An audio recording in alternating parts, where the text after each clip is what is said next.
Welcome back to NGN Deep Dive. Today we cover 3 emergencies that live in narrow therapeutic windows: hyperkalemia, digoxin toxicity, and lithium toxicity. These are number-driven questions and the exam loves how they interact, because low potassium makes digoxin dangerous, and dehydration makes lithium dangerous. Our roadmap: hyperkalemia and the which drug first question, the potassium ECG story, digoxin toxicity and its hidden potassium trigger, lithium toxicity and the sodium connection, how these link into danger duos, and practice from days 6, 25, and 14. Chapter 1: Hyperkalemia. The danger isn't the number on the page, it's what a high potassium does to the electrical stability of the heart. Here's why it matters. Excess potassium raises the resting membrane potential, making cardiac cells unstable. Conduction slows and then fails. On the ECG, you march through peaked T waves, then a widening QRS, then a sine wave, and finally, ventricular fibrillation or arrest. The ECG is your severity meter. Peaked T waves are the early warning. A sine wave means arrest is near. The levels: normal is 3, 5 to 5. Above 5 you may see peaked T waves. 6 to 7 brings a widening QRS. Above 7 is the danger zone. Sine wave and arrest risk. And the rule that trumps all numbers: if there are ECG changes, treat it as an emergency no matter what the level reads. The which drug first question. Calcium gluconate goes first. It doesn't lower the potassium at all, but it stabilizes the cardiac membrane so the heart doesn't fibrillate while you work. Then you shift potassium into cells with insulin and dextrose, albuterol, and bicarbonate if the patient is acidotic. Finally, you actually remove potassium from the body with kayexalate or dialysis. Stabilize, shift, remove. In that order. Traps. Don't reach for kayexalate first, it's too slow to protect the heart. Don't give insulin without dextrose, or you'll cause hypoglycemia. Don't ignore the ECG. Peaked T waves make even a mild number an emergency. And always find the cause.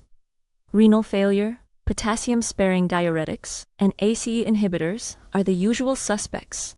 Chapter 2: Digoxin toxicity. Digoxin has a famously narrow therapeutic window, and the exam's favorite trigger is a low potassium.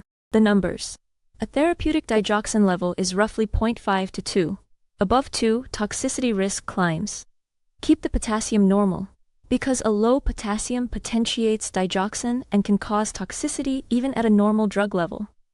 Early toxicity is nausea, vomiting, loss of appetite, and classic yellow-green visual halos. Cardiac toxicity brings bradycardia, heart block, and dysrhythmias. The antidote for life-threatening toxicity is digoxin immune Fab. If-then rules. If the apical heart rate is under 60, hold the digoxin and reassess. If the patient reports yellow-green halos or nausea, suspect toxicity, and check the level and potassium. If they're on digoxin plus a potassium-wasting diuretic, like furosemide, watch that potassium. A low level triggers toxicity. And for a life-threatening dysrhythmia, the answer is digoxin immune Fab. Chapter 3: Lithium toxicity.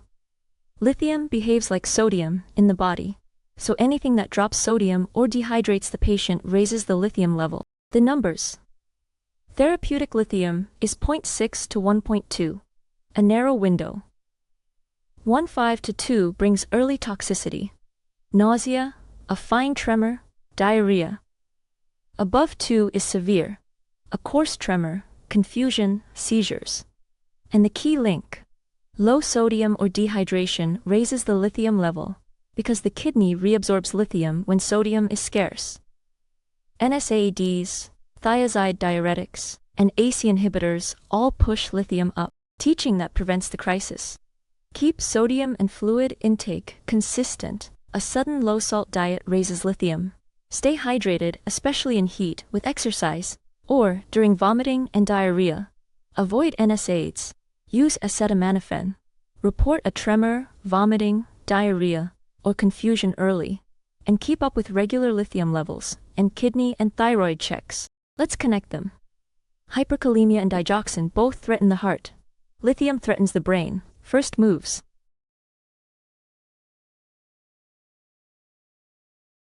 Calcium for hyperkalemia. Hold and check potassium for digoxin. Hold and hydrate for lithium. The hidden triggers are the exam's favorite links. Low potassium sets off digoxin, low sodium and dehydration set off lithium, and each has its signature sign. Peaked T waves, yellow-green halos, and a coarse tremor. Practice, from day 6. A potassium of 7.2 with peaked T waves and a widening QRS. Which medication does the nurse give first? Pause and choose. The answer is A. Calcium gluconate. With ECG changes, the immediate threat is a lethal rhythm, and calcium stabilizes the membrane within minutes to buy you time. The strong distractor is B. Insulin and dextrose genuinely lowers potassium, which is tempting. But it takes 15 to 30 minutes and does nothing to protect the heart right now. Stabilize first, then shift, then remove. Second question, from day 25. A client on digoxin and furosemide has nausea, yellow halos, and an apical pulse of 52. Which lab best explains it? Pause and decide. The answer is A. A potassium of 3.0. Furosemide wastes potassium, and a low potassium potentiates digoxin, producing exactly this picture of nausea, yellow halos, and bradycardia. Notice the other 3 labs are all normal values, placed there to distract. Only the low potassium connects the diuretic to the toxicity. Synthesize it.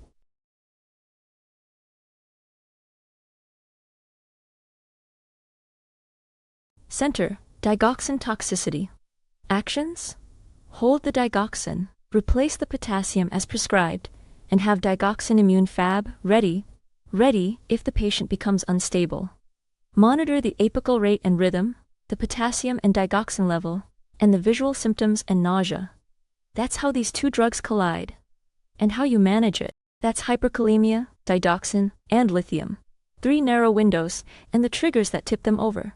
Daily NGN questions at 5 p.m., and every guide free at ClinicalJudge.com.